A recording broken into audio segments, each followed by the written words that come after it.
Alright, ladies and gentlemen, welcome back to the Driveway Engineer. I'm JR. This is my 750 double pumper that I've had around for quite a few years. I actually have a box full of carburetors. Here's another one. This is an Edelbrock. I think this is, yeah, it's a 1406. So this is a 600 CFM. This is for my 440.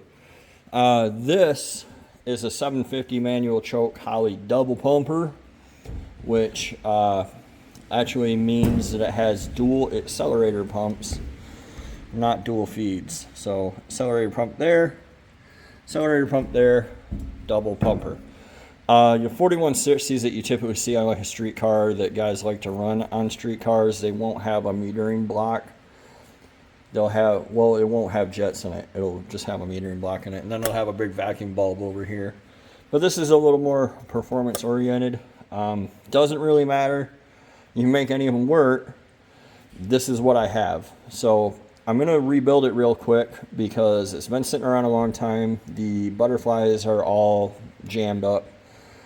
These are not that complex. I have my giant parts washer here.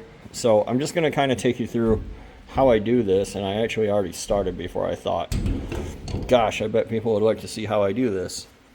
So I start by taking the base plate off and then the two accelerator pumps, and then I pull that away from the body. So there's a series of screws in here, and then there's 4 around each accelerator pump that you can take off, and then you'll be able to just kind of lift this away if you use the right screwdriver, correct screwdriver. All these screws are finger tight. It's amazing. So this definitely wouldn't have ran even if it wasn't, wouldn't have ran very well. Even if it wasn't seized up, which it is, but let's see if I can find my stand here for my camera and put you guys up there. I'll be right back. Alright, so now hopefully you guys can kind of follow along while I do this. It's been a long time since I've done one. I've done many a carburetor in the past though. My personal favorite carburetor is the Motorcraft 2100, which is a 2-barrel found on 11 billion Fords in the 70s. Very popular swap for Jeeps. I've rebuilt those literally on the tailgate of my truck on the side of the road. So here's your accelerator pump. When you really kick the gas, this will swing over, push that lever, and give you a little squirt through your pump squirters. And then that turns into a whole deal of cams. There's the accelerator pump cam, and there's arms on it for timing, things like that. It's not meant to be a tuning video per se. I will tell you guys this, like, I'm willing to bet that like 2/3 of all carburetor tuning issues are in the distributor, and my Dodge will be no different. I'm personally aware of what it takes to make one run and run well. So this is the actual pump, it's just a diaphragm. These all get replaced in the kit. And then you can pull the base plate off. There's a gasket in there. This is just completely stopped up. I don't know if you guys can see. But that'll go in my parts washer here. I don't know what kind of solvent's in it. Whatever was in there when I bought it. Very unlikely that you're going to have good success, you know, literally just picking something up off the ground in the junkyard. I know that I like to say things like that, and for modern stuff it works pretty well. This is the choke side, by the way. It's a manual choke carb, and this is a manual choke. But the linkage is all buggered. It's like bent, and we'll sort it out though.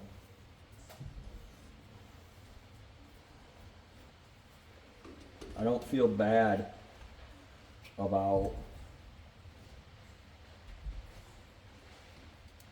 doing whatever I have to do here to get this apart. I don't want to have to replace anything. I don't have to. But it is what it is. I paid $10 for this carburetor in the junkyard, and the people at the junkyard thought I was an idiot, so. Anyway, this arm was bent down too far to take this screw out, so I just pried it up. And it's actually kind of levelish. It's up a little bit, but not like it was.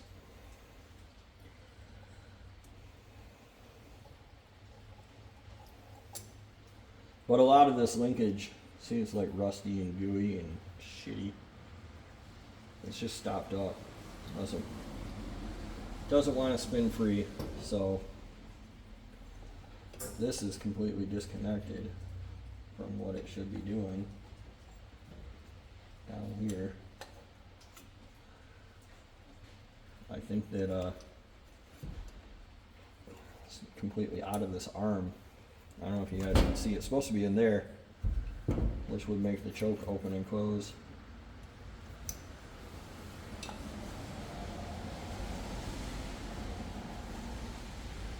I don't know if there's like the world's tiniest clip on there or what. I don't think there is. I don't think there's anything on there. Maybe there is.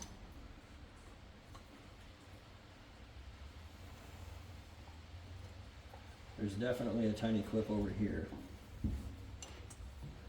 So I'll pop that guy off.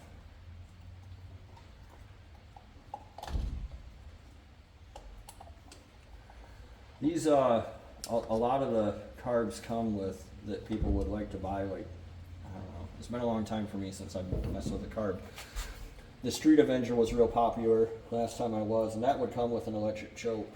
And then people would go out and buy a manual choke for it anyway. Coconut. But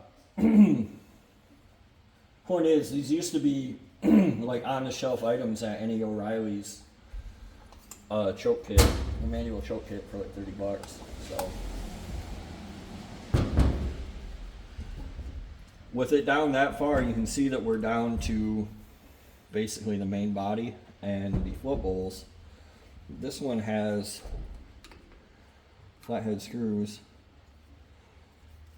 Again, they're finger tight. I'm used to seeing them with a 1/4 inch socket, but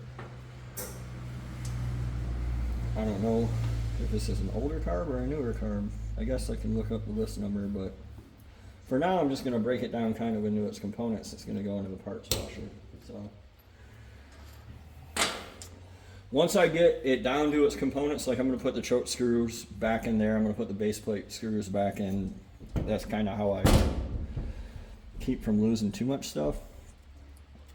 Some of this stuff might get replaced anyway because it's really crusty. I don't know. There's a sandblaster right behind us. I might clean it up in there. I might send it the way it is. Hard to say. I do know this sumbitch right here is going to have a Coke can in the rain. That brown shit's just nasty old gas, by the way.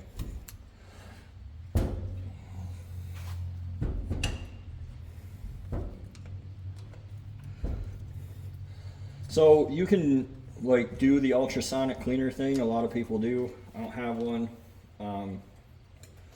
It's Sunday afternoon, so what I'm going to do is throw this whole thing. We got road rage going on out there. That's nice. I'm about to run into the old lady down the road. I'm going to throw it down there in a solvent tank for the week and come back to this next weekend, having let the scrubbing bubbles do the work so I don't have to.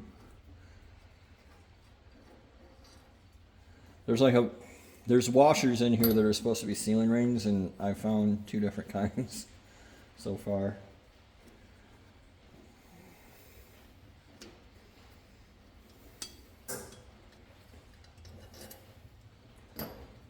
Alright, then this one wants to come separate. So in here, I'll just show you guys real quick. You can see how a carburetor works and why people are like, they're like a toilet. So what happens is, on your feed sign, fuel comes in and it flows down there and it fills up until this bowl rises up. Once it rises up, it pushes a needle up. That needle seats, it cuts off the flow. You floor it, it sinks down, fuel comes in. It's kind of a little dance like that. Down here you can see the jets. This is the rear part of the carb. And then you drop it, put a bunch of nicks in it.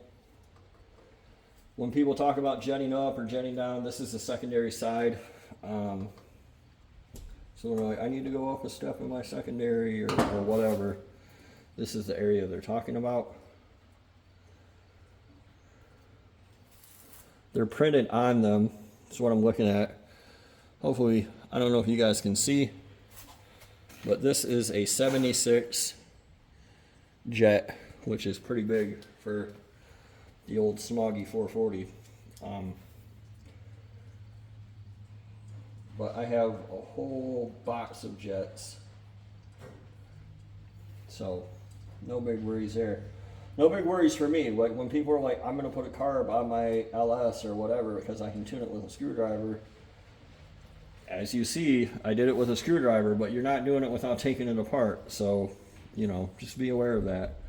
It requires quite a few extra parts, you know, that you as a normal person probably don't have sitting around. So this wants to come off. I don't know why this is stuck on like that. It should pop right off right now.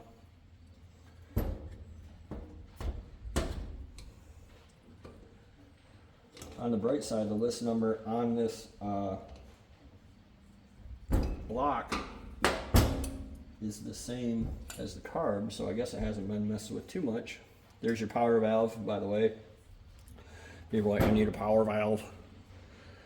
It's this little diaphragm, and when vacuum pulls it down, it allows extra fuel in. And that's how you tune it, by vacuum.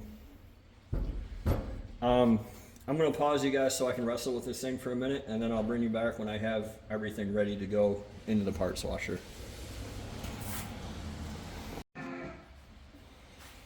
Alright, so base plate, like I said, the back, the secondary is completely seized up. I don't know what kind of solvent's in there. It smells horrible, so I'm sure it works great. Well, actually, I know it works great. I've been using it. Float bowls, throw them in the mix. I did not get either of these metering blocks loose. These used to stick way more. They have like this green seafoam gasket now that doesn't stick so much as what these old brown ones did. But I wasn't able to get either one off. Hopefully sitting in the solvent loosens them up. Sitting in Berryman's would definitely loosen them up. So I'll check on this like Wednesday. You see I got my screws back in to the accelerator on both ends. I have this little basket for small stuff. I'll drop that in there. And then the main body, which actually seems like it's in pretty okay-ish condition, but that guy's gonna go in there too. I left the squirters in there for now. We'll see. And then this is also stuck, like I said. All the base plate screws are on it. The base plate gasket's still on it. Hopefully, like I said, it eats it up. We will see. Yeah. So that's everything in there. And next time you guys see this, probably in a few weeks, it'll be getting a rebuild kit. So hope you enjoyed the teardown, and I hope you learned something. And if you have anything helpful to say or unhelpful or stupid, feel free to leave it in the comments down below. See you next time.